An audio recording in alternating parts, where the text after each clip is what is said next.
Thank you. Good evening. May we remain standing, please, for the prayers from Pastor Tunde. Thank you, Pastor Tunde. O Lord God, our Heavenly Father, the God of Abraham, Isaac, and Jacob, the God of our beloved Queen Elizabeth II of blessed memory, you are the God of covenant who promised that whenever we see the rainbow show in the sky, we should remember that destruction will never come to our land again. O Lord, as we continue to look at this economic situation of this nation, United Kingdom, and our cities and our towns, we ask of you to remember the rainbow that shows upon the Windsor Castle, the one that showed upon the Balmoral Castle, the one that showed even here in London when your daughter was laid in rest at the Parliament, so that you can look down upon our nation and have mercy upon us and deliver us from this inflation that we go through, this high cost of living that we are experiencing.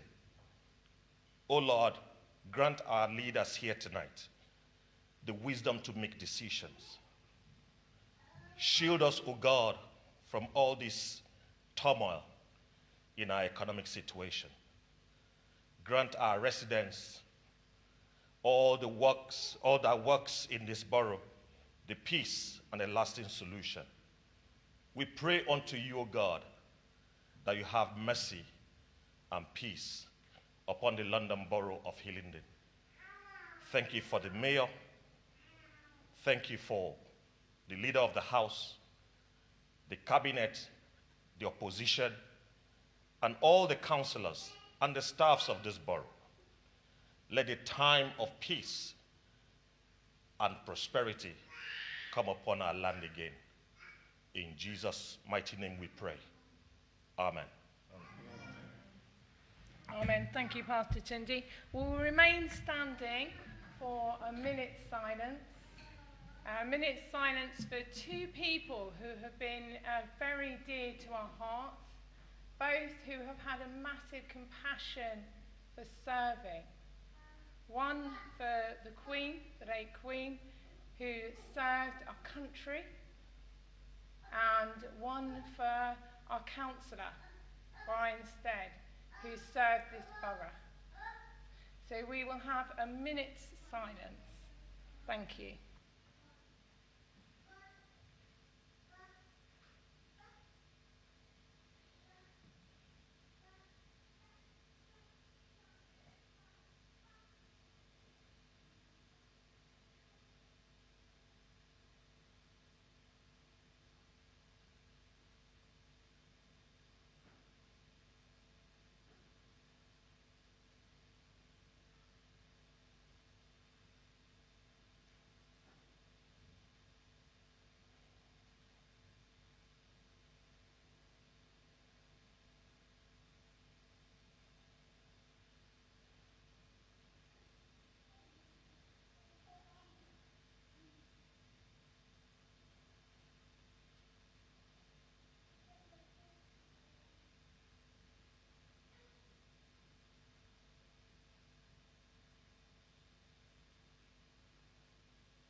Thank you. You may now be seated.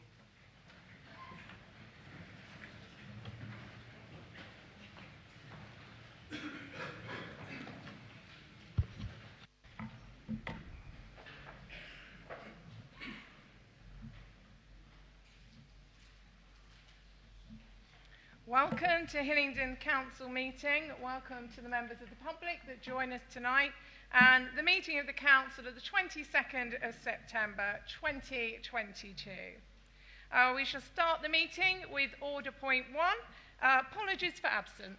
Thank you, Madam Mayor. I have apologies from Councillors Bianco, Chapman and Nelson. Are there any other apologies? None? Thank you very much.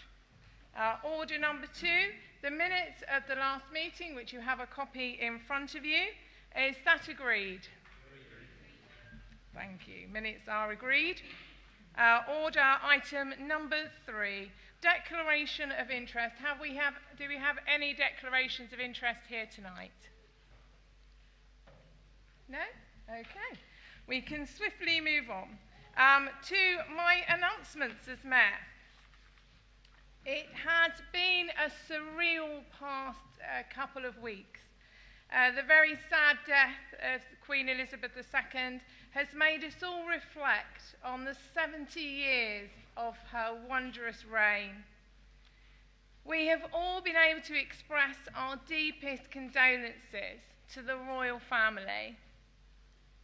During this time, Hillingdon's residents and staff carried out ceremonies and duties with an admirable, heart-warming prestige, one that I know the royal family are forever proud of. From the proclamation that I delivered to the honour of standing at RAF Northolt when the Queen's coffin arrived from Scotland, and finally to the many residents and people who lined the streets to pay their respect and observing the 1-minute silence. Thank you. Hillingdon Borough certainly served Her Majesty well during the period of mourning, and I extend my thanks and gratitude to everyone who took part in this historical moment. The months prior to this, representing Hillingdon has been an honour, and we have found ourselves in the fortunate position of receiving numerous requests for the Mayor to visit many organisations, and the mayoral diary is now very busy. The first Mayor's Charity fundraising event took place on the 22nd of July, and the theme was Bollywood, and the night was an amazing success. All the tickets were sold out, and we had 5 London mayors attending, plus past mayors, councillors, staff and residents. A huge thank you to everyone for your much valued support, and a very big thank you to the businesses which we are including in for their sponsorship. We raised £2,800, so thank you so much.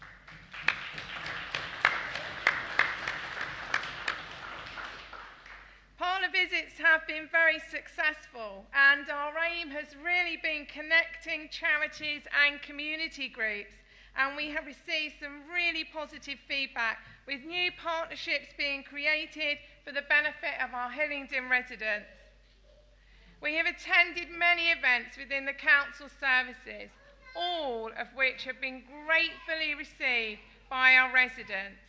And I would like to extend a very big congratulations again to all the hard work of our officers that have managed to put those events in place. Our residents have truly loved it, and the play day was just there was so many people there. It was incredible. So thank you for all your hard work. Thank you, everyone. Okay, we'll now move on to point 5, which is questions from the members of public tonight. Lloyd? Thank you, Madam Mayor. Just for the benefit of members of the public present and members in the room, just explain how this is going to work. So we'll take 5.1 first from Mr. Gaelic to Councillor Lavery. Then questions 5.2, 5.4, 5.5 and 5.6 will be asked in order and then answered comprehensively by Councillor O'Brien. Councillor Goddard has deferred his answer to Councillor O'Brien. And then finally we'll take question 5.3 from Mr. Sim to the Leader of the Council. Thank you. So if we could take the first question, please, which is 5.1 from Mr. Stephen Garrick, and if you could also ask the question, please. Thank you. Good evening, Councillor Lavery. In a question to a previous administration, I asked why pay-by-phone parking had not been implemented, despite the ease at which a Hillingdon residence card could be linked to an online account or a phone number. I was advised that new parking machines were being installed and these would take credit cards, and there was no reason to add this system, which has been adopted by the majority of councils over the years.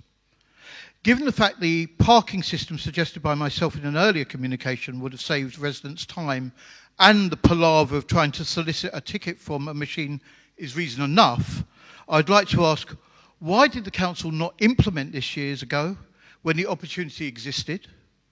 Why have the council been so Luddite in their approach? What is the banking cost for these loose change machines collected from the council's machines? And does Hillingdon believe a preferential rate for cash receiver preferential rate, I should ask, for cash deposits, and how much is the cost to residents? Thank you. Thank you very much. Councillor Lavery, would you like to respond, please? Thank you, Madam Mayor, and thank you, Mr. Gaelic, for your question. My first from a member of the public. Whilst I'm obviously delighted to receive any questions from the public, I'm sure Mr. Gaelic would have preferred to have been asking his question from the Labour benches tonight, had he been successful in any of his 3 attempts to get elected in 2018, 2021 and 2022. But of course, I am happy to answer the question in the public section tonight. This administration will always put residents first, and this is the key to our decisions of how to pay for parking, and in particular, we will not introduce any service that is not wholly compatible with the Hillingdon First card and the preferential charges we offer to our residents for parking services. Following the introduction of credit and debit card payment systems at the Council's new pay and display machines, the Council has undertaken investigations with industry suppliers as to how a cashless parking system, or mobile phone parking if you want, could be used in Hillingdon, whilst maintaining residents' access to the preferential parking rates they currently enjoy.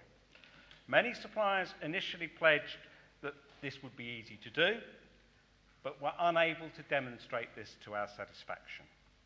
Once we had the firm assurances that preferential rates could be maintained, we have undertaken a procurement exercise, and a contractor, Pay by Phone, has already been appointed to provide cashless parking.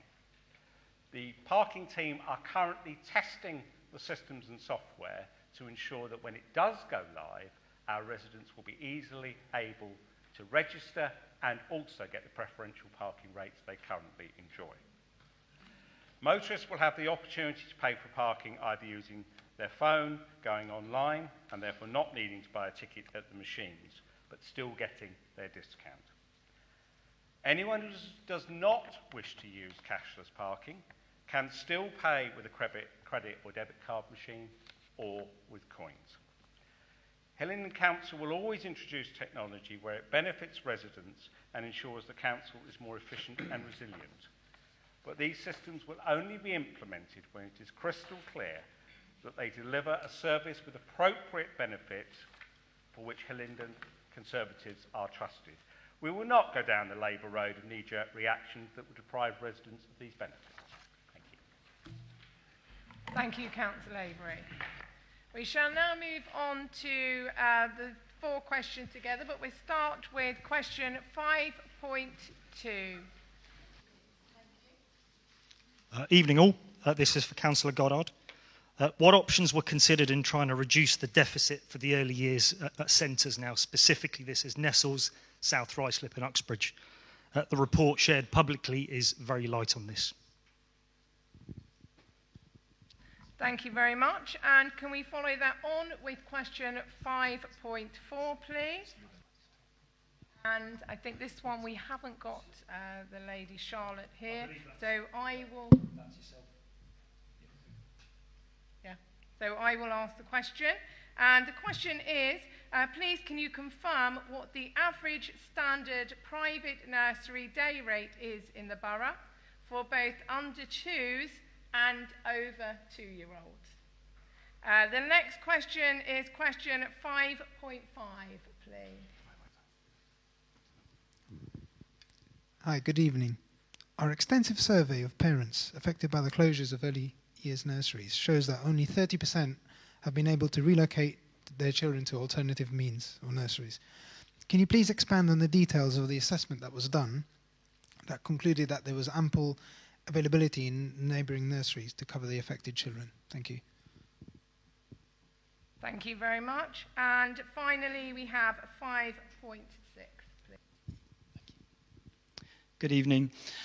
My question is, where do children who have educational healthcare plans go if they have complex physical health needs or learning disabilities, if not to the uniquely resourced early years centres? Thank you very much for those questions. And they will be answered by Councillor Susan O'Brien. Thank you, Madam Mayor, and I thank Mr. Bukowski, Mrs. Dolan-Bukowski on behalf of Madam Mayor, Mr. Chamu and Mr. Sharkey for your questions and for the amount of time and effort that you have put into this very personal and emotive issue on your own behalves. I know that you have already written to your ward councillors, to myself or directly to the officers. I will refer to nurseries in my answer, and that is the 3 early years nurseries that are based in Hayes, South Ruislip and Uxbridge. The deficit for Hillingdon's 3 councils run nurseries is not new. The nurseries have been operating at a deficit for very many years. Historically, the Schools Forum agreed to subsidise the nurseries from the dedicated schools grant. The centres had an agreed in-year subsidy, and at year-end, any overspend was underwritten from the centrally retained dedicated schools grant. In 2015-16, the Schools Forum reduced the core subsidy to £334,000, and in 2016-17, this subsidy was removed from the DSG, the dedicated schools grant, in its entirety. There have been operating deficits in excess of £500,000 every year since 2017, culminating last year in £532,000. And the council has subsidised the cost of its nurseries to over £6,000 per child per year from its general fund. The fundamental issue is that the 3 nurseries have not operated at full capacity during this time. In 2019, capacity stood at the very low rate of 61% occupancy. Subsequent efforts and new ways of working have succeeded in increasing occupancy to 80%, but under-occupancy remains the root cause of creating the deficit. Cost reduction programmes have been implemented to include changes to staff structures and external contracts, but these have failed to solve the problem, particularly in the context of the recent inflationary pressures. Another option was to consider outsourcing the provision to private operators. However, given the high level of childcare provision already available in the borough, no interested parties were identified. The council could consider fees and charges and increase the nursery place unit price per child to level up with the private sector. However, to break even, I will remind council that this would increase the per child places by over £6,000, and that would be at 100% occupancy. Using June 2022 as a snapshot, the council's early years nurseries provided up to 102 full-time equivalent places a day. It achieved an average of 87% occupancy and supported 166 children across the working week. The nursery represents 1% of available childcare facilities within the borough. This shows that we are a very small stakeholder in the childcare market. Providing childcare is not a core function of the council, and there is no statutory requirement for the council to provide childcare places. Consequently, there is no statutory requirement to consult on changes for the provision of these services. The hard decision to close the nurseries has been made based on financial implications of continuing to operate a service in deficit, and in the knowledge that there is capacity within the childcare market across the borough to support families. The timing of the decision was to mitigate against bringing any new intake of children into the nurseries, from September, and to ensure that all those affected can make the most of the seasonal fluctuations and availability that occurs in September and within the summer months, with July, August and September, as children move on with the academic calendar. The average daily rate of a nursery place for children over 2 years is £64.66. That's based on responses from 56 of our providers out of a total of 75-day nurseries in the borough. The minimum is £42 per day. The maximum is £100.22 per day. Some nurseries offer incentives to parents taking up a greater number of days or sessions, and can also if they have multiple children. Fees vary according to age, and the cost for under 2 years is generally charged at a higher rate.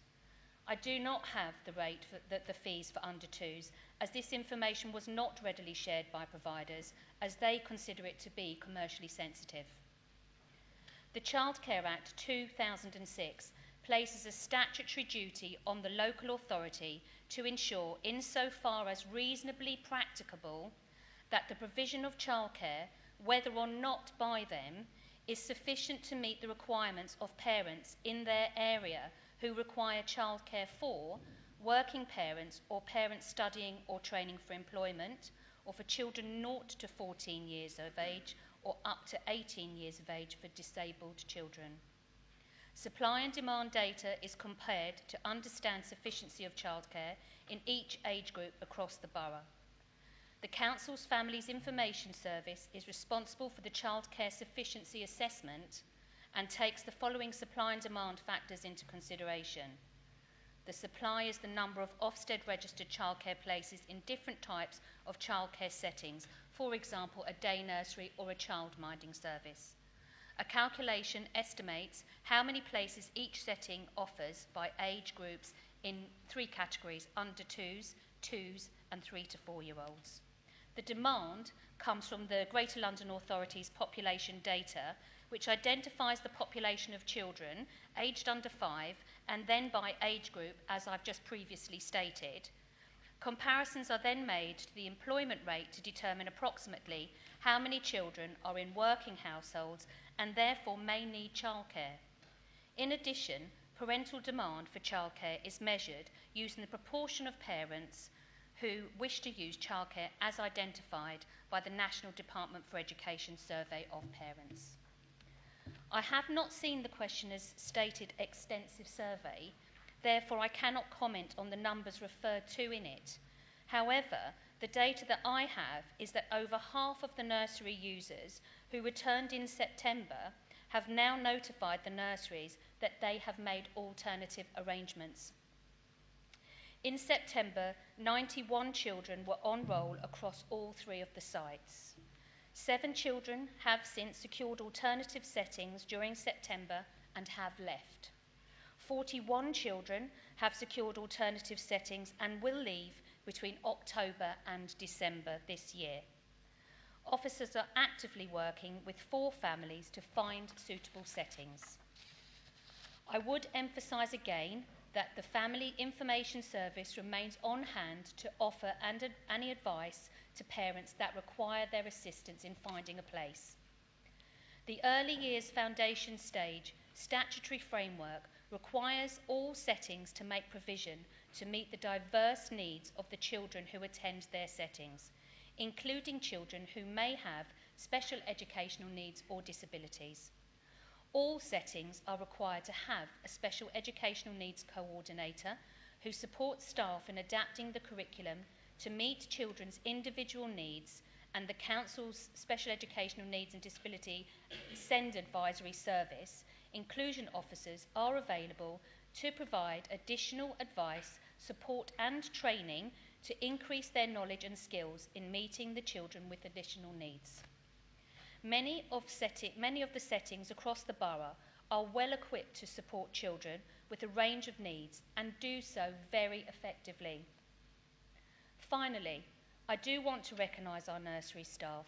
I know that they do a superb job in looking after the small children in their care, and the outpouring of compliments that I have received from users of the service communicating to me about their professionalism of staff, how amazing and incredible the staff, only confirms my understanding of it. Managers are in conversations with staff and working with them to achieve a good outcome. In conclusion, Madam Mayor, I agree with Councillor Edwards' statement that having families involved in shaping services is crucial, and we have demonstrated our commitment to this by the shining example of our new family hubs, which we have developed in consultation with families and has proven to be a great success. Unfortunately, however, with times as they are, for the council itself and for residents across the whole of the borough, it is simply unreasonable to expect our council taxpayers of Hillingdon to fill the gap of £532,000 of a service used by over 100 children. Or to break that down even further, the Hillingdon contribution of 400 Band D households paying only for the subsistence of nurseries alone and nothing else every year. Madam Mayor, thank you for indulging me with this long answer, and I think I have answered adequately. Thank you.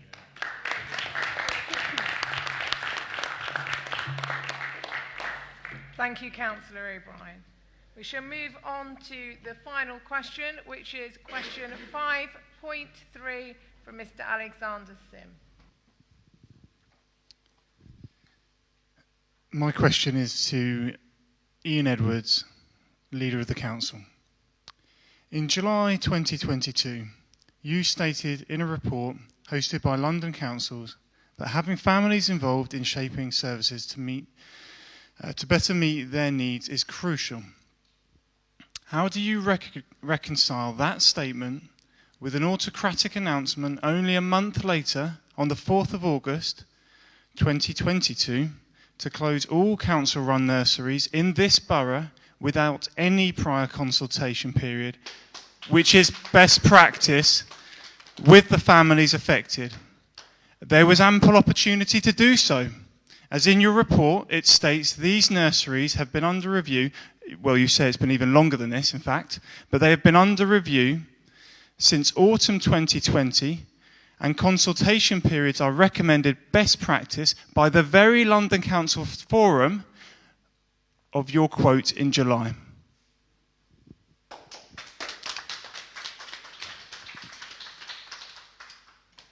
Thank you. The Leader of the Council, Councillor Edwards. Thank you, Madam Mayor, and thank you, Mr. Sim, for your question.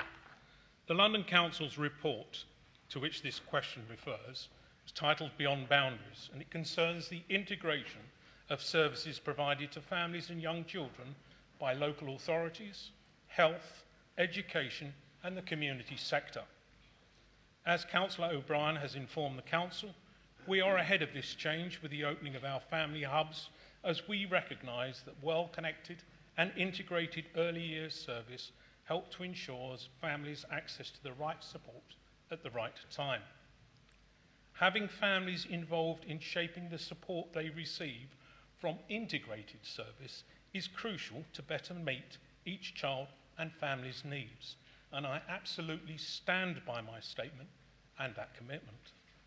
The decision to close the council's run nurseries was taken on the grounds of financial viability and is quite separate to the integration of multi-agency services to which the report refers.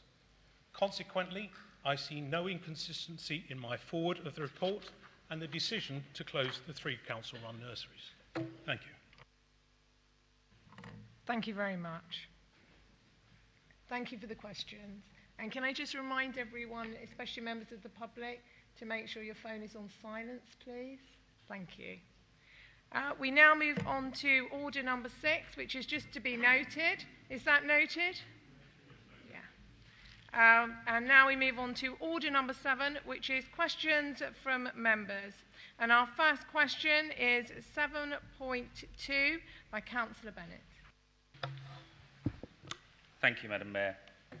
It is clear that just like all local authorities in the United Kingdom, the London Borough of Hillingdon is currently experiencing and will continue to suffer substantial financial pressures brought on by the COVID-19 legacy and rising inflation. Can the Cabinet Member for Finance please advise what measures are being taken to address these issues. Thank you. Councillor Goddard. Thank you, Madam Mayor, and thank you, Councillor Bennett, for your question. And might I take this opportunity also to congratulate Councillor Bennett on his debut in speaking in this chamber. Madam Mayor, our current budget and medium-term financial forecast, which was set last February, recognised that inflationary pressures were starting to build, and accordingly additional costs were factored in. Furthermore, we recognised that central government funding for COVID-19 pressures would cease at the 31st of March 2022, albeit that legacy costs from COVID, largely in the form of increased social care and reduced income, have continued to accrue substantially unabated. These pressures were covered in the budget and the MTFF by a savings programme which was largely directed towards streamlining of back office functions and a continuing programme of modernisation. However, it is notable that our current budget and MTFF was debated and approved in this chamber on Thursday, the 24th of February 2022, which happens to be the very same day upon which Russia launched its invasion of Ukraine. At that time, no one could have predicted the unprecedented and sizable inflationary pressures which followed and the harm that this has inflicted on Western European economies. In order to assess the impact which these factors have had upon the Council's cost base, at my request, our officers have conducted a detailed review of our budget and MTFF, factoring in current estimates of inflation, largely against salary costs, energy, fuel, external contracts, and indeed interest costs. Furthermore, this review has also reappraised the relentless increases in demand for social care and the additional cost burden derived from our current contract with the operator of our leisure centres.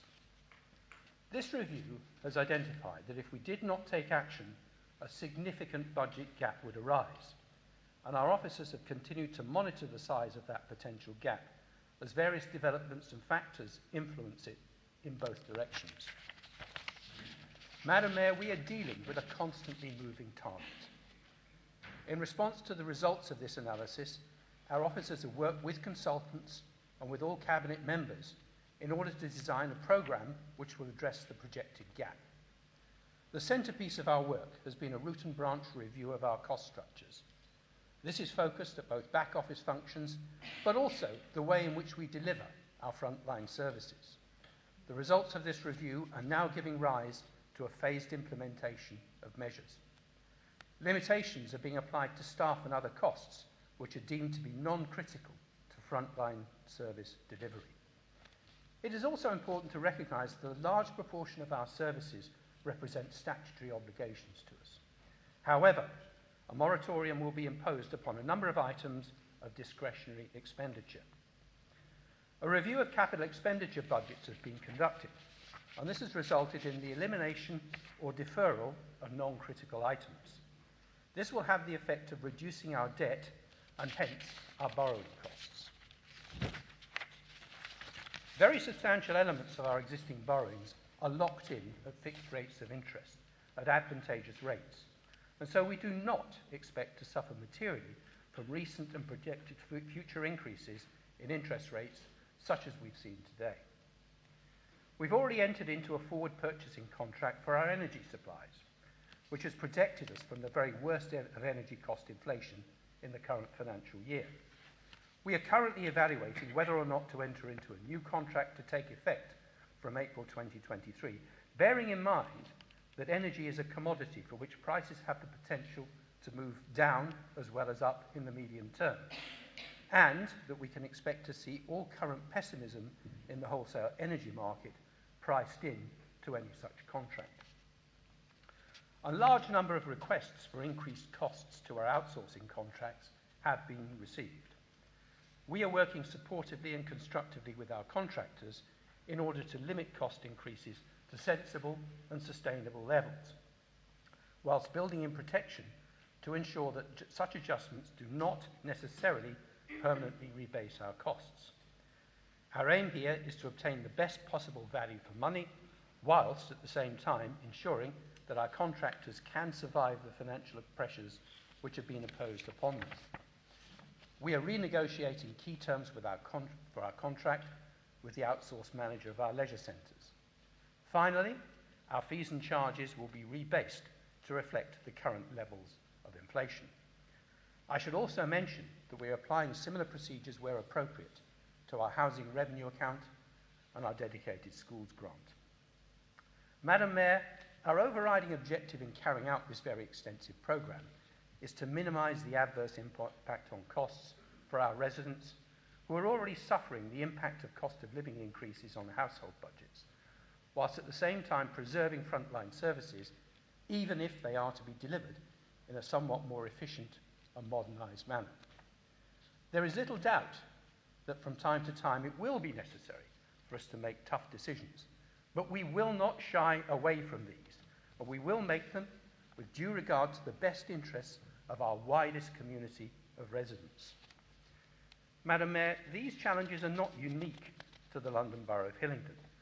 We are aware that the Local Government Association has calculated that across England, pressures amounting to £3.6 billion will fall upon local authorities, purely from the public pay sector pay settlement negotiation. And this is before other inflationary factors are taken account of.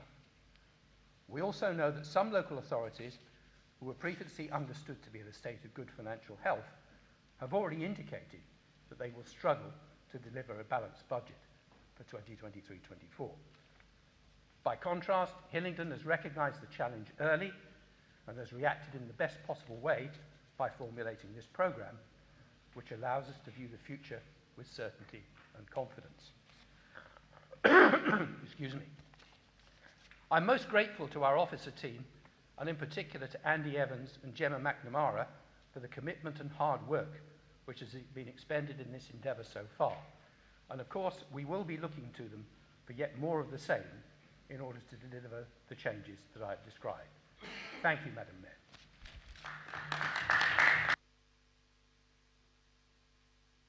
Thank you, Councillor Goddard. Do you have a supplementary, Councillor Bennett? I do, Madam Mayor. In light of the extensive work which has been carried out by officers and Cabinet members alike, does the Cabinet Member for Finance expect to be in a position to issue a balanced budget for the 2023-24 financial year? Thank you, Councillor Goddard. Thank you, Madam Mayor. We are, of course, currently awaiting a number of key financial announcements from central government, which are relevant to this matter. And I have to emphasise that it is likely that a number of these items will not be fully clarified until December of this year.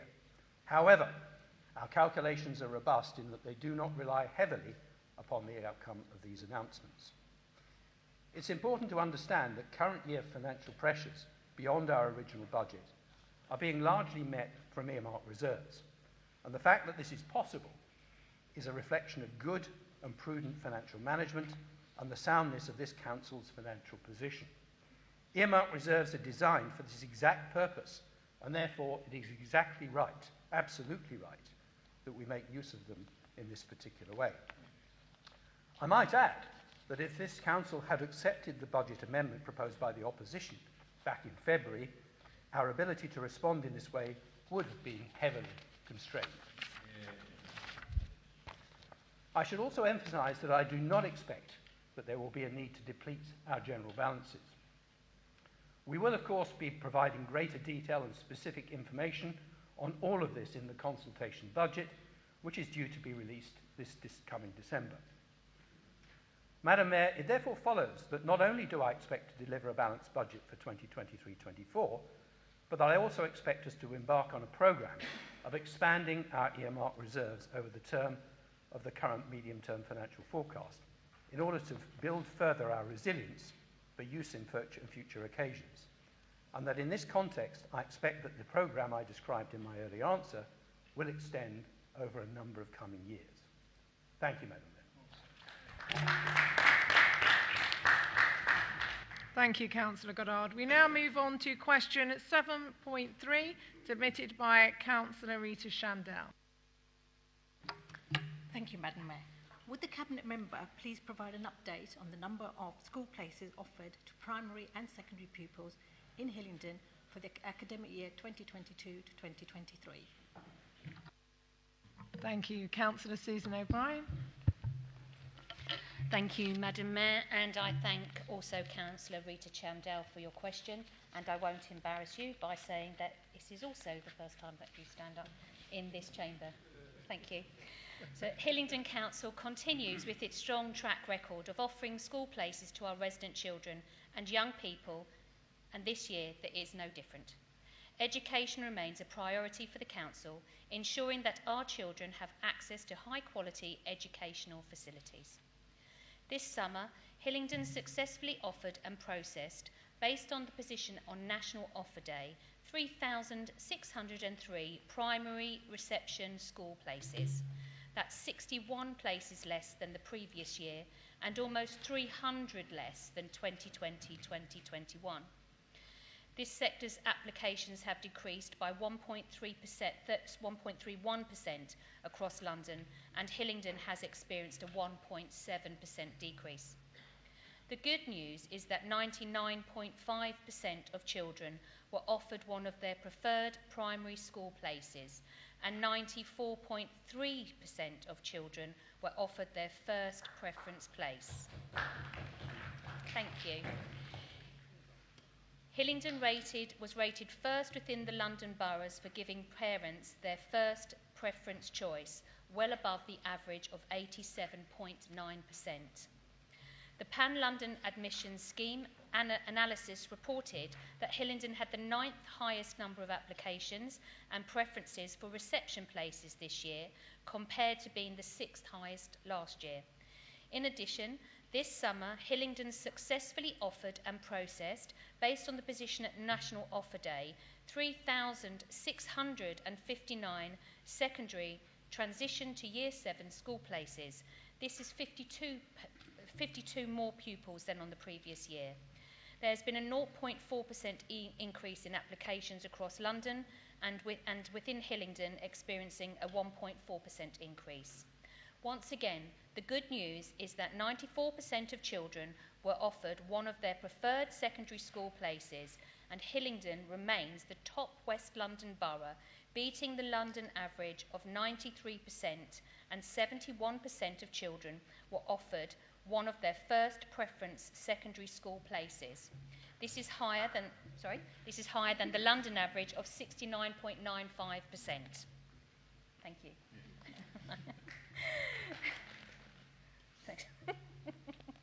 The Pan-London Admissions Scheme analysis reported that Hillingdon had the 9th highest number of applications and preferences for Year 7 places this year, which was the same as last year. I should finally add that Hillingdon has also processed 664 late applications, and although at this time of year we know that there is fluctuation and turbulence as families move in and out of the borough, this figure has once again been another exceptional year. From September 2021 until August 2022, a total of 3,988 in-year applications have been processed.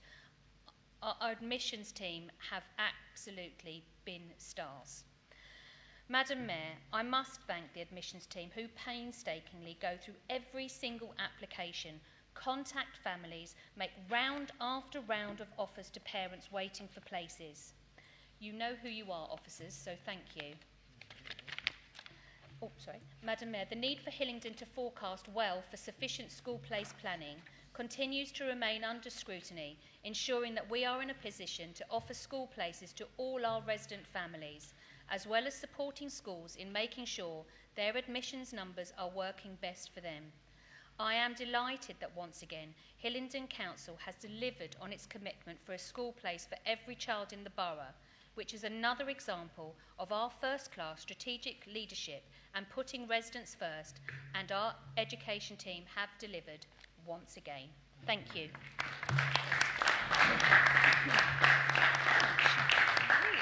Thank you, Councillor O'Brien. Do you have a supplementary, Councillor Chandel? No, thank you, Madam Mayor. Thank you. We now move on to question 7.1, submitted by Councillor Barrett. Thank you, Madam Mayor. Could the Cabinet Member for Health and Social Care please advise if there are any plans to help alleviate the pressures that some of our residents are likely to face this winter? Thank you. Councillor Palmer. Thank you, Madam Mayor. And thank you, Councillor Batt, for your question. I'm sure we all know now what I'm going to say to Councillor Batt, as I do not want him to feel unloved in this chamber. Thank you for the first time we hear your voice, Councillor Batt. I am very grateful for your question. This winter, we are likely to see an increase in cases of COVID and flu, the usual health and care winter pressures, as well as the added health and well-being risk for those residents who are now becoming financially vulnerable as a result of increased energy costs and associated costs of living expenses, such as the cost of food. Financial pressures will affect how people heat their homes and the food that they eat. Living in cold homes and feeling hungry, regardless of whether a resident has a pre-existing health condition, can affect general and mental health overall. Supporting residents is not the responsibility of one organisation. This needs to be a whole system approach contributed by different organisations, the Council, NHS, voluntary sector, community groups with other communities and residents all working together to look after themselves and each other. This borough is recognised for its good partnership working, especially with our NHS colleagues and the voluntary sector, as was evident so well during the pandemic. Adult Social Care and the Public Health Team, together with organisations across the borough, Health and Care Partnerships, HHCP, are scaling up their winter plans, anticipating greater demand. Work is ongoing between Adult Social Care and HHCP to focus on health protection planning to prevent ill health, supporting residents to be winter vaccinated, and support vulnerable residents to ensure that resources and practical support to help self-help are responsive and residents are directed to the appropriate support at the right time, particularly when health and care services are under pressure. We will establish warm banks in the community using council and local resources to provide a safe and warm space with the benefit of a hot drink and the opportunity to access advice, information and general support. We do not underestimate that there is a risk that residents may feel vulnerable and in crisis, and we will therefore provide a single point of contact for residents so they can receive practical advice, information and support. And our officers can hear at first hand about any vulnerabilities and act and refer accordingly. As with all winter planning for vulnerable residents, prevention is key. It is vital we and our partners deliver clear, early communication through our range of channels, which of course includes my colleagues across the chamber. By doing so, we hope to prevent ill health by helping our residents get access to care and support, including GPs, pharmacies, 111, before hoping to prevent them accessing accident and emergency. This council continues to provide assistance to those who need the most help. The council-delivered programme, the Household Support Fund, has targeted food vouchers to households with children eligible for assistance. To date, this year, more than 12,000 children have benefited from this fund. In addition, assistance has been provided to households with utilities costs and day-to-day living costs. The government has confirmed that the programme will continue to be funded this winter, with final guidance expected on or after the 1st of October. This year's programme is expected to provide assistance to eligible households with the cost of food and utilities to help keep people warm and well. In recent months, the council has paid out £150 council tax energy rebates to more than 77,000 households with additional support through our local discretionary scheme assisting 14,000 households. What I'm speaking about now is a movable plan. This is just as we are at the moment. This evolves on a day-to-day basis. Madam Mayor, this Conservative administration continues to put residents first and at the heart of everything we do. It is recognised that these are hard, challenging and for some extremely anxious times. But I've briefly outlined that we are planning to support residents through this winter.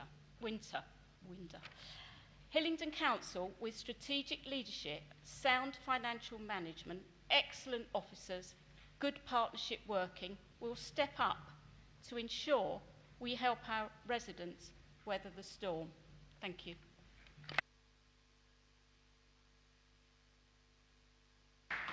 Thank you, Councillor Palmer. Do you have a supplementary, Councillor Batt? No further questions, Madam Mayor. Thank you. Thank you. We shall move on to the motions, which is point 8 on the order, and we have a motion from the leader, Councillor Edwards. Thank you very much, Madam Mayor. I have never felt further from my country than when sat in a diner in Upper New York State, I learned of the death of Her Majesty Queen Elizabeth II. The news was not particularly unexpected, but the sense of shock and loss that I felt was beyond my comprehension. Whilst we have lost our sovereign, the royal family have lost their matriarch, and on behalf of this council, I wish to express our deepest sympathy to them. Her Majesty the Queen has been a constant throughout our lives. Regardless of the knocks and blows of life and its ever-quickening pace of change, the Queen has provided a strong sense of stability and reassurance to our country. During the COVID pandemic, her address to the nation showed that she understood the painful separation that families and loved ones were suffering, and she gave comfort in her words that better days will return. We will meet again. We are grateful to Her Majesty for her unwavering sense of duty and her upholding the highest standard of public leadership. Throughout her reign, Her Majesty has been a source of encouragement through her patronage of over 600 charities and organisations, and through her many official visits that gave the strongest possible seal of approval to the work of others. Hillingdon has been honoured by the Queen, making a number of official visits to the borough. The most recent is in 2006, when she opened Hillingdon House Farm Athletics Complex, as well as visiting Brunel University and Hayes. Each visit was accompanied by a great sense of anticipation, excitement, and above all, a pride that we continue to cherish. This motion notes Her Majesty's more than 70 years of complete dedication to our country, for which we are truly grateful.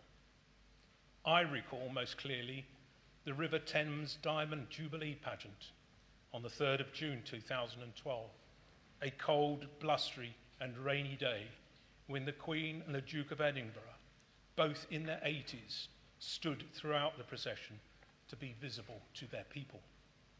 Such was the weather that people from other boats were treated for the effects of cold. Some were taken to hospital with symptoms of hypothermia. Nothing allowed the Queen to stand away from her duty, an example that we in public service must strive to follow. As I watched the events of the last 2 weeks through Canadian and American television, my pride in our country, our people, and our monarchy grew enormously. The gathering of the public outside Buckingham Palace, the quiet dignity and solemnity of the queue to see her lying in state, and the thousands that lined the funeral route showed the unity that Her Majesty brought across generations, cultures, and beliefs. Kind words of condolence and respect for Her Majesty were extended by many Americans and Canadians. Even the aloof American border guards were fulsome in their praise for Her Majesty, and the example that she set the world. On the day of the funeral, my wife and I were unexpectedly invited to a local elementary school in small-town America to take tea with the teachers in honour of the Queen. The teachers were wearing hats in class, just as the Queen would have done. And the role of our monarchy had been the topic of learning since Her Majesty's death. The funeral was being watched in classrooms, and the children were in absolute awe of the pageantry of the funeral, just as I was. Across the Commonwealth and free world countries, countless others would have looked in on our country. Many would have shared our pain, but all would have acknowledged that through her life's work, the Queen became one of the greatest leaders and statesmen the world has known. Her Majesty fulfilled the pledge that she made on her 21st birthday to devote her life to our service, and thankfully that life was long. In her first televised Christmas speech, she reminded us of the need to have the courage not to be afraid of the future, a message that remains apt today.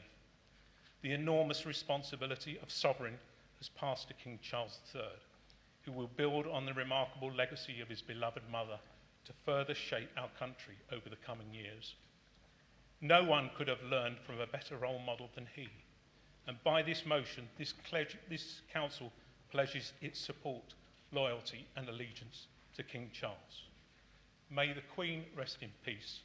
Long live the King.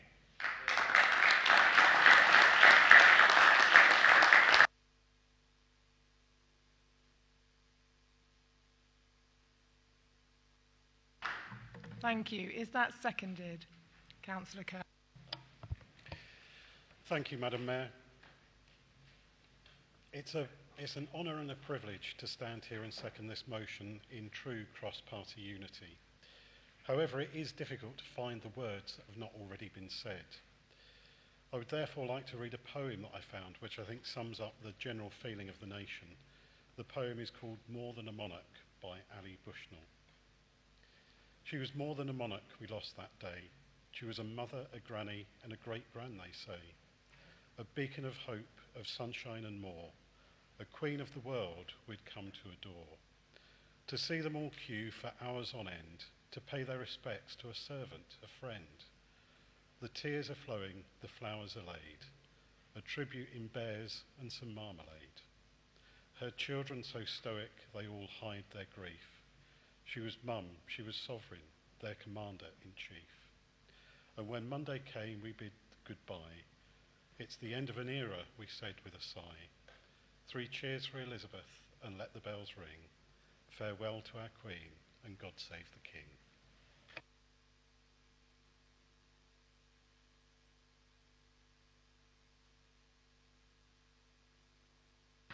Thank you, Councillor Cowley. We have other speakers now, and Councillor Lewis. Thank you, Madam Mayor. The Queen always said that she was an ordinary person doing an extraordinary job. This was very much the approach she took in her life, and is why she was always so interested in the people she met. I grew up in a family strongly connected with royal household, and for the last 30 years have personally held a royal warrant of appointment to Her Majesty. This has given me access to royal household and allowed me to meet and speak with the Queen on many occasions. What always came across was her great interest in what you had to say, and her openness and warmth.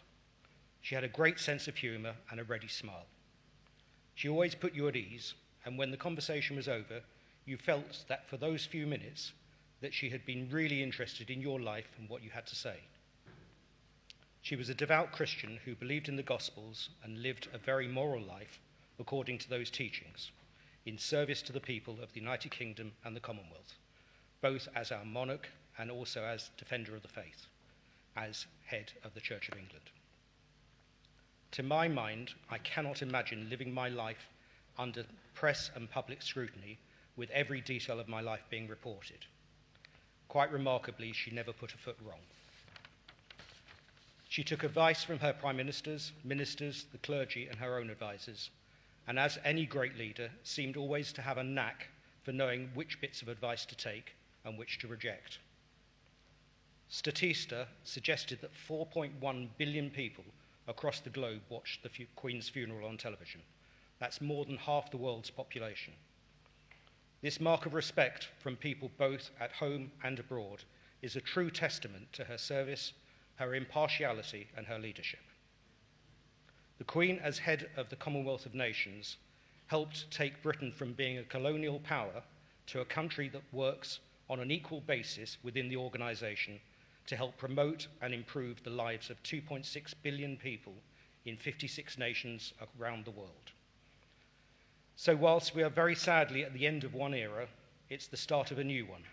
And as the motion says, Madam Mayor, we all send King Charles our deepest condolences, as well as our best wishes, sincere hopes, and fervent prayers that he will be able to serve us as well and be as popular as his beloved mother, our late Queen. Madam Mayor, I commend this motion to the Chamber.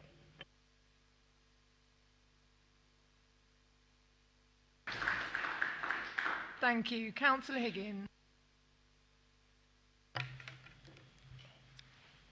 Thank you, Madam Mayor, for this opportunity to speak on a motion of the memory of Her Majesty.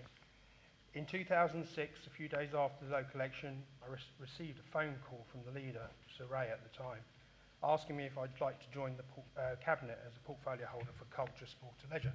Obviously, I accepted straight away.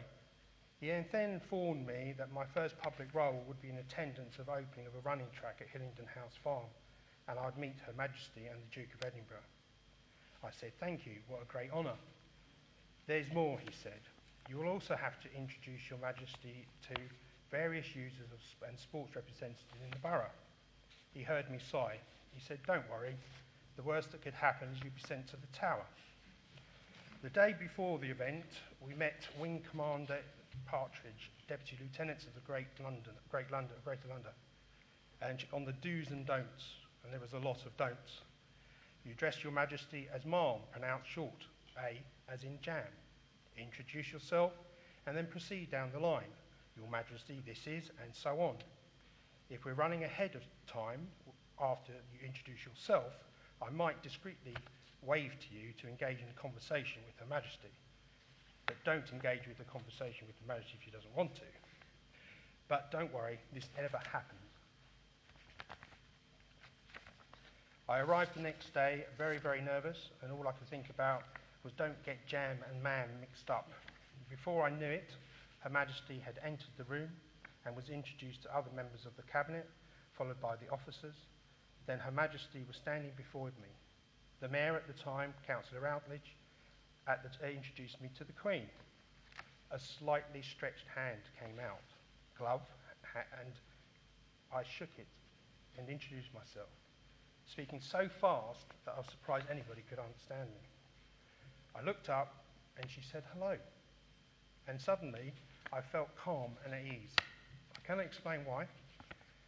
I glanced over the Queen's head and saw the signal from the Commander Partridge. My heart sank for only a split second. And then with great calmness, I proceeded to tell her about my grandfather, who had met her on a state visit to Pakistan, and how my grandmother felt tremendous comfort from the letter she received from Her Majesty on his death, thanking for his service in the Foreign Office. I then went on to speak about the 50-metre pool on the same site, that we had secured funding for £2 million from the LDA on the condition that Sport England would add a further 1.5 million, and we were awaiting their decision.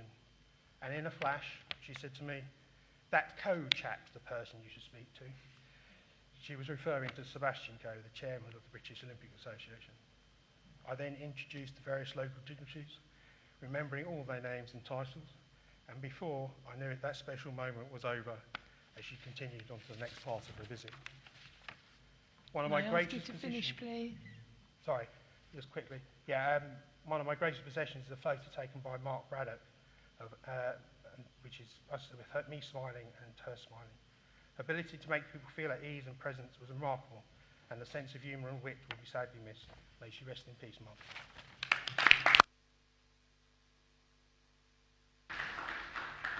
Thank you. Councillor Burrows. Thank you, Madam Mayor. My memory of the Queen coming to the borough is very similar to Councillor Higgins, because I was Cabinet Member for Planning and Transportation in 2006 when she came to Hillingdon House Farm.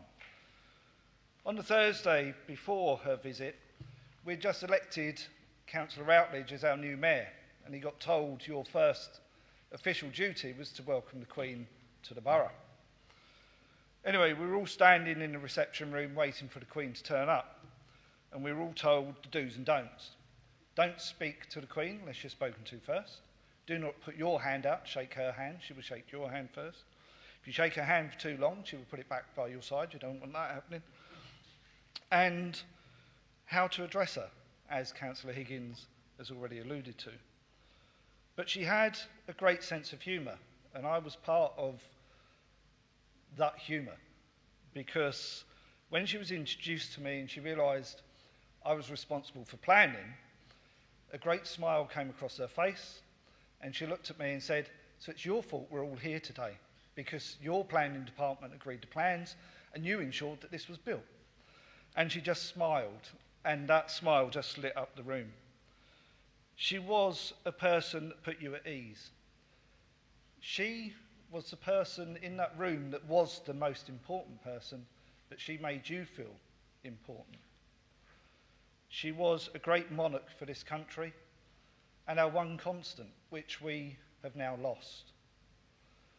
But as the royal family mourn her death and the country mourns her death, we all have a special memory of the Queen.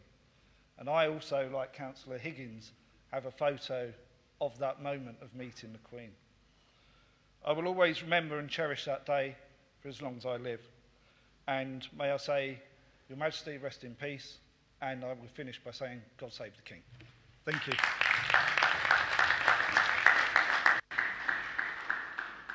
Thank you. Councillor Santrapur. Thank you, Madam Mayor. I wish to extend my deepest and heartfelt sympathy to the royal family. The Crown has a deep connection to India through its 100-year reign, and it is the country of both my birth and most formative years. My late father joined the British Indian Army in 1942 when India was still under the Crown. The Queen visited India 3 times, the last being in 1997. The same year, I immigrated to United Kingdom. During her last visit, she visited my home state of Punjab to pay her respect to Sri Darbar Sahib, also known as Golden Temple in the city of Amritsar.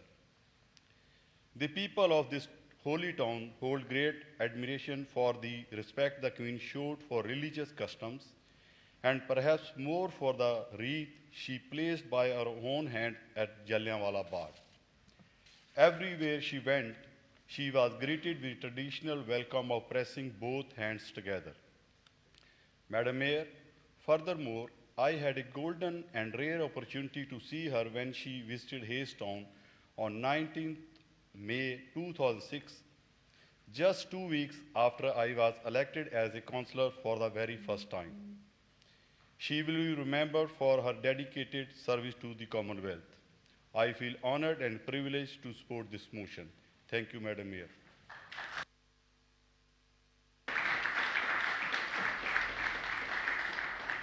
Thank you. Councillor Riley. Thank you, Madam Mayor. I support the motion wholeheartedly and thank all my colleagues for their eloquent speeches. We thought that it would only be right also to pay tribute and give great praise to you, Madam Mayor, for the work you've done over these last few weeks. No person attaining the rank of mayor could possibly have imagined that they would have indulged themselves in such historic events or been required to be. From your reading of the proclamation on the steps of this Civic Centre to services of thanksgiving, but perhaps most of all, and what stays in our minds most, is your presence at the reception party at RAF Northolt when our beloved Queen's body was brought back from Scotland. What we saw then, almost imperceptibly, was the Princess Royal, when she took her place, look across at you and give a slight nod. And I think that was a nod of thanks and appreciation, because at that moment, not only were you representing the people of this borough, but you were representing all the peoples of this isle on the return of our beloved Queen's body to the capital. And I think it's important that that should be noted. You conducted yourself throughout all the ceremonies you had to attend and be present at with great dignity, and were a great credit to yourself, to your family, to the people of this borough, and to all of us in this chamber. And for all those reasons, we say thank you to you.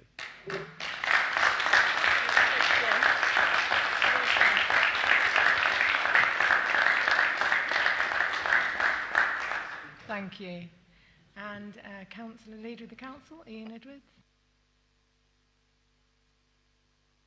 We have no other speakers, so you have the right to reply if you wished. I have nothing further to add, thank you. Okay, that motion is agreed and passed, yeah? Okay, we now move on to 8.2 on the order sheet, and it's a motion from Councillor Curling.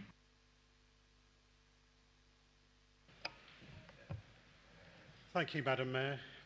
I move this motion in the hope that those of us in the Council chamber that have a duty to scrutinise the actions of the Cabinet will come together across this chamber and ask the Cabinet to think again. Under the previous leadership, when the Council faced a difficult decision about the Hillingdon Music Service, which at that time had a deficit double that of these nurseries, the Leader of the Council listened to parents and teachers and then set up a working group to examine and scrutinise the issues and the business model of that service. The working group then reported back to the Cabinet with a series of recommendations. I'm sure that either the Select Committee or a specific working group could investigate options for a revised business model and measures that could tackle the issues of the operational deficit. Such a working group could take a variety of witnesses from other local authorities, parents, staff, even some expertise from the Local Government Association or London councils. Perhaps the Cabinet Member for Children, Families and Education could speak to the London Council's Executive Member for Children and Young People, especially as they're both present in this chamber this evening. Madam Mayor, the three council-run nurseries at South Ruislip, Uxbridge and Hayes all have a fantastic reputation with the parents. They cater for children that other private nurseries don't. Their staff, our staff, are excellent and truly dedicated to putting our youngest residents first, something we should all be proud of. A lot of political effort has been put into the defence of the decision to close the three nurseries, including the statistic that the three nurseries only cater for 1% of the market. However, when you look into this, you find that the borough has in excess of 140 nurseries, so each one is only likely to cater for 1% or less of the market. However, what is not so clear is the capacity of other nurseries or the ability to cater for children with special needs or parents with challenging finances. As for the deficit, as we have heard, in the past, local schools contributed to the running costs, so there's obviously room for some consultation and negotiation with Schools Forum. In any case, I'm sure there are alternatives to closure. I also dispute the need for the decision to be made under emergency powers, because as I understand it, there's no fixed start of term date for nurseries. So the decision to move to closure is not fixed to any particular start or end of term date either. Once again, we have a political decision made on the basis of the leader and cabinet member knowing the price of everything but the value of nothing.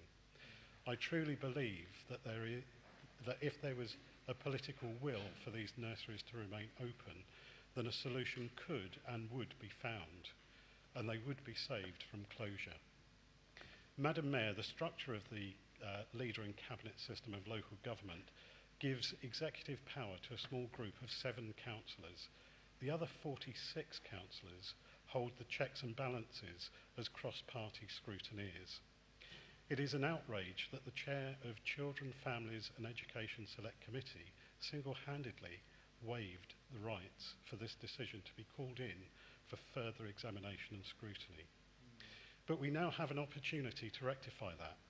So, Madam Mayor, I appeal to the consciences of my fellow 45 scrutineers to put the residents first and do the right thing by voting in favour of this motion. I so move.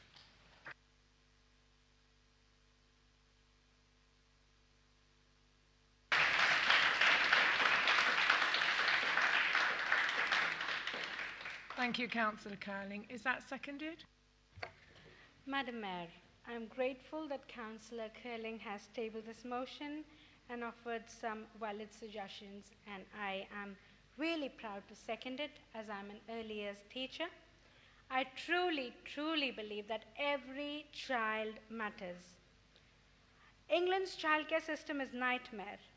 The childcare market is on the brink of collapse, Madam Mayor, and it's not I who's saying it. It's the Institute of Public Policy's research that has published its report today. It says, childcare market is failing to deliver on quality or access. There's a gap in provision from the end of parental leave to the start of free hours offer. There's the high upfront childcare cost for parents getting into work. It calls for a new childcare guarantee. It asks the government to invest significantly in childcare, to expand supply and drive up quality through a new funding settlement for funded hours, alongside a childcare workforce strategy underpinned by high rates of pay and higher qualifications. Will it be wise then for Hillingdon to close the council nurseries when such a recommendation is being made? This is not all, Madam Mayor. A recent TUC survey report also calls for a well and publicly funded sustainable sector with children at its heart and a diversity of provision. I quote The Guardian, "The number of state-maintained providers which have historically provided the highest quality of care and disproportionately served the disadvantaged children has shrunk, while for-profit provision has expanded. This has contributed to widening gaps in access and quality by children's socio-economic background." This is where, Madam Mayor, our 3 nurseries, now on the verge of closure, come in and fill the gap. These are unique provisions with long association and deep connections with the communities they serve. Therefore, for something as significant as closure of nurseries that affects over 100 real lives, isn't it unfair not to engage in a meaningful consultation? Isn't it unethical for it to not undergo a scrutiny? There are many stories out there, many more cries for help. Let us all do the right thing today and support this motion. Is Hillingdon looking for efficiencies at the cost of children's lives or future? Does it honestly put its residents first? Thank you.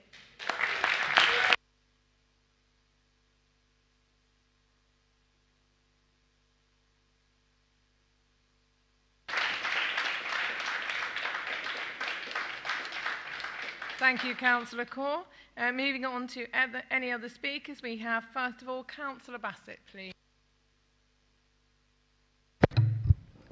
Thank you, Madam Mayor, for allowing me to address the Council for the first time.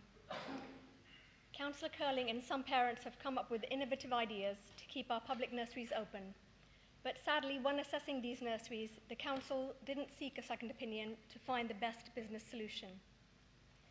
As I read the early years childcare review report, I found the data and it didn't state all the facts. Hillingdon's younger population has increased and is predicted to rise. The report states the opposite. Population data for Hillingdon can be found via the ONS and also in a strategic report and a pharmaceutical industry report, both of which are on the Council's own website.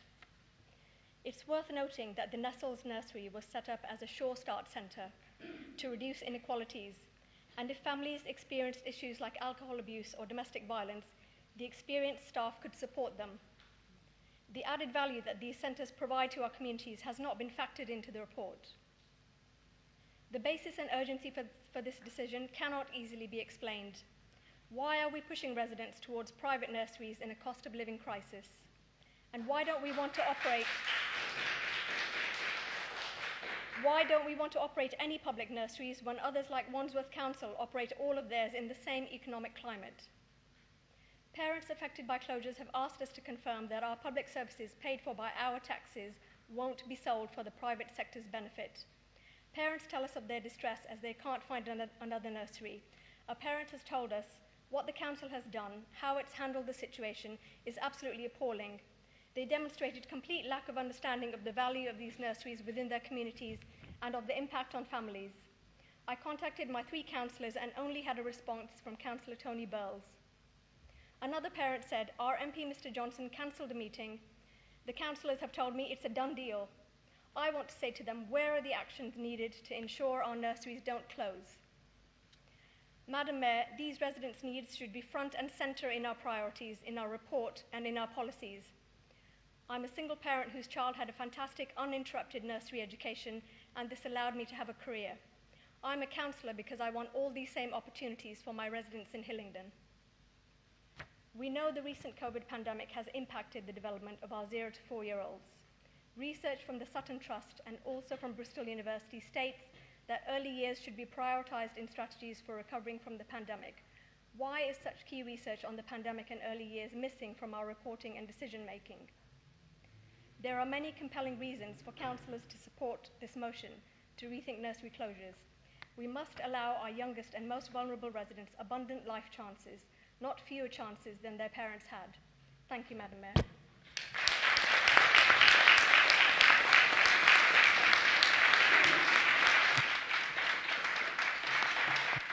Thank you, Councillor Bassett. Councillor O'Brien. Thank you, Madam Mayor, and I will start by saying that we will not be supporting this motion. I did not think when I was first elected over 12 years ago that I would have to consider the closure of the early years nurseries in Hillingdon. However, as I was elected to represent my ward then, my cabinet position makes me responsible to represent all of our 300,000 residents under the Children, Families and Education portfolio right now. I absolutely acknowledge the importance of play, the availability of preschool nurseries. I want every child to have the best start in life and successful child development, taking them into the next stage of their life. I have been that parent trying to find the best nursery place for my child when my 16-week maternity leave ended. I am the parent that had to find another nursery when my first nursery closed down. I understand the pressures at this particular time is on every single one of our residents and on this council to make sure that we are spending our residents' money on the statutory services that we must fulfil, as well as wisely and equitably for our core residents' services. Closing a service is not the easy choice, but in this matter it is the right choice. I have received comments from parents currently using the nurseries. One mentioned that we are motivated by profit. If only. We are not. We are motivated by a loss of £532,000. We have not even got into the realms of a profit. We are subsidising the nursery cost of a very small number of families. Today I said 91. Another user's comments was, could the council consider selling libraries or children's services instead? A bold statement, bearing in mind that most of the services within children's centres are statutory or preventative services. Therefore, I welcome the Labour group, instead of making a populist statement like this motion, to make a suggestion as to which service they think that we should take £500,000 from to retain a service that is neither statutory nor our core business. We have explored alternatives. I've talked about them tonight. I leave this with you.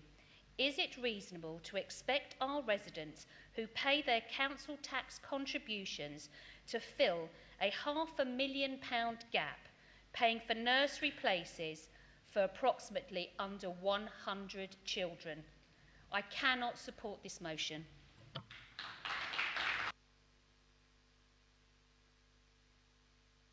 Thank you, Councillor O'Brien. Councillor Gardiner. Is it okay if I stay seated? Yeah, cheers. I just thought I'd say this is my fourth speech in this council room for the last 28 years, so if you'd like to congratulate me for that, would be great. Madam Mayor, obviously I'm speaking in support of this motion. As someone who both started and also ran playgroups and play schemes for many more years than some of you here have been alive, my eldest son is 52, so work that out yourself, I know how essential early years learning in a structured environment is for child development. Maybe someone would like to explain what had been done to advertise the availability of spaces at nurseries, since you appear to be using the fact that there are vacancies to justify their closure. I haven't seen any council information or publicity on this subject up until recently, when it appears you'd already made the decision. The latest issue of Hillingdon People just says they will be closing, but I can't recall seeing anything in the Hillingdon People during the last couple of years about the availability of spaces, which is something that concerns all of us, or it should do. Why didn't the council or the two people who made the decision have the courtesy to let all councillors know of what was proposed? We could have then spoken to the communities we represent and to encourage the take-up of places. Also, I want to speak about the holistic approach that the 3 nurseries threatened by closure have in terms of actually providing all family support. These are where our nursery staff regard the child as being an integral part of the family unit. It's worth remembering that the staff at our nurseries have a special relationship with the children and as such are trusted by the families. Events that disrupt the child's home life always affect the child's development and behaviour.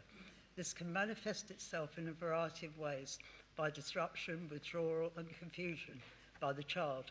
Our nursery staff notice these changes, so immediate support and help is given to both the child and the parents. This is especially necessary for children with special needs. This is something that private nurseries are unable to do, simply because they don't have the direct links in terms of referral to the relevant council departments in the event that should the child need additional help. Over the years, I've been contacted by both victims of domestic abuse and those who have housing-related problems. They've been given my contact details by our nursery staff. They've been referred to me both in my role as a DV advocate, but also as a counsellor who will do all she can to help. As a survivor, as you all know, of DV myself, I'm able to chat with victims in my usual straight-talking manner. If you know me, you know that I don't sugarcoat anything, regardless of who I'm talking to or what I'm talking about, as most of you know. With regards to domestic abuse, I explain that any decisions that the mothers they have to make about the situation is not going to be easy for them, but I'm able to prove just by my mere existence that there is a light at the end of the tunnel, no matter how far away it may seem at the time. Can you please finish, Councillor Gardner? I ask you that you support this motion. Thank you. Thank you.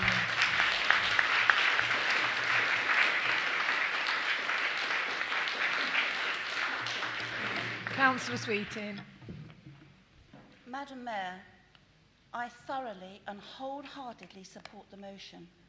I ask all in this chamber to search their consciences and accept the blinding obvious that closing our good and outstanding early year centres is neither right morally nor sensible economically. Let me explain. The 3 centres are not like the other 99% of private nurseries, which the council has so flippantly asserted are available locally to the soon-to-become dispossessed. They are not. Our centres are counted by Ofsted as good with outstanding features because they are so intrinsically linked to the communities they serve, and because they cater for the needs of both children and families, some of whom will find no room at the inn at other private nurseries.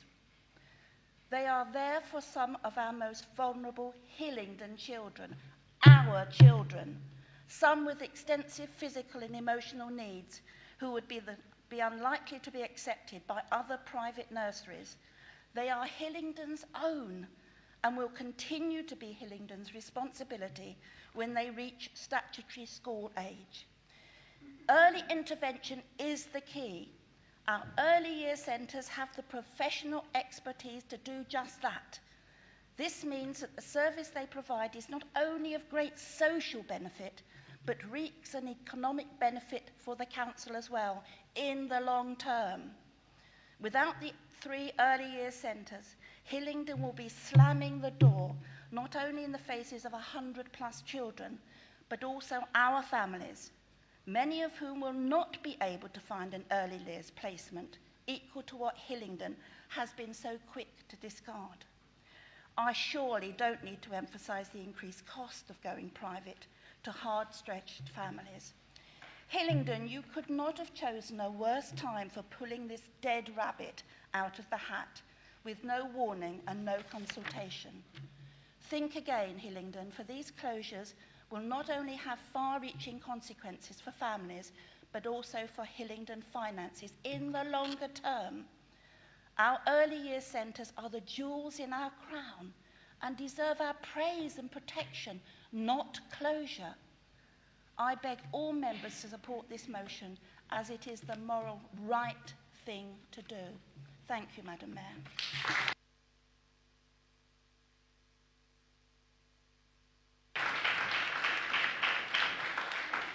Thank you, Councillor Sweeting. Councillor Judge, please. Thank you, Madam Mayor. I speak in support of this motion as it's very close to my heart. Having worked as a head of Children's Centre for more than 10 years in a neighbouring borough, I have witnessed change, review and cutbacks. I totally understand the financial constraints we are facing and the difficulties this has brought. However, taking away 3 early year centres from the community is unethical and not the solution. I ask everyone in this chamber today to reconsider this decision and note the consultation with staff on the proposed restructure commenced in January 2020, which was before the coronavirus pandemic, and it is unclear whether this decision takes into account the aftermath. Now, during the pandemic, the children's lives have been turned upside down. For some children, the right support and resources, the situation will be manageable, but for others, the effects of the pandemic will cast a long shadow over their lives. The response to coronavirus already is exposing the fragile situation that many children and young people live in.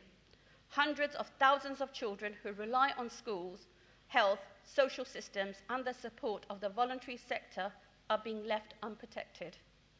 As these systems are weakened, thousands more unknown to the system will likely find themselves in need of support over the coming years, but as yet remain invisible to local authorities. Some of the known and obvious impact lockdown has had on children and families, as we know today, are a rise in child abuse, increase in mental health, delay in speech and language, a spike in domestic violence, broken families, poverty, children not reaching their milestones, delay in social and communication skills, more strain on schools, loss of jobs and earnings. I strongly believe that every child needs the best start in life and every child has a right to a good education. Taking away early year centres puts more strain on schools. Children and families have suffered immensely during lockdown, and we need to recognise this and put provisions in place to support them, not take services away. The death of Victoria Cllr exposed shameful failings in our ability to protect the most vulnerable children. Let's not create another failing environment.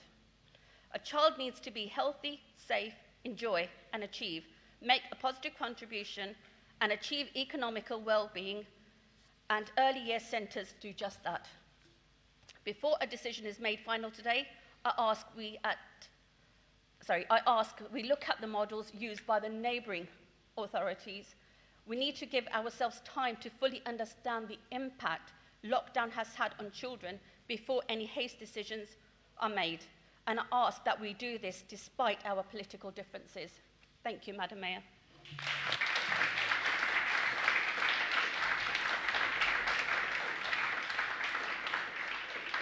Thank you, Councillor Judge. As there are no other speakers, we will pass back to Councillor Curling. Thank you, Madam Mayor. As usual, I stand in this chamber after a motion, saddened but not surprised by the the response from the party opposite. I think it's a shame that my other 45 scrutineers don't agree that we should scrutinise the actions of the 7-person executive. By failing to support this motion, this really does make a mockery of the council's strapline of putting residents first. Perhaps the political calculation is that by the time of the next election in 2026, people will have forgotten decisions like this, but I can assure the party opposite we will not allow this to be forgotten. I'm also sure that the parents' campaign will continue. Madam Mayor, this also further exposes the real financial mismanagement presided over by the current leadership.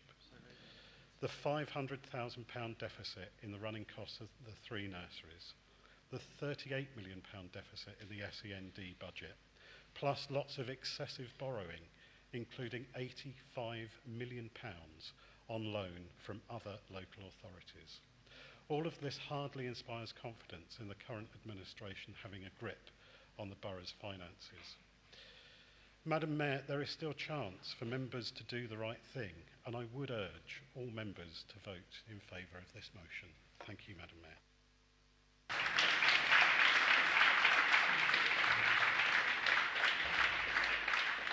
Thank you, Councillor Curling. We will now vote as show of hands. Those in favour, we will do a recorded vote.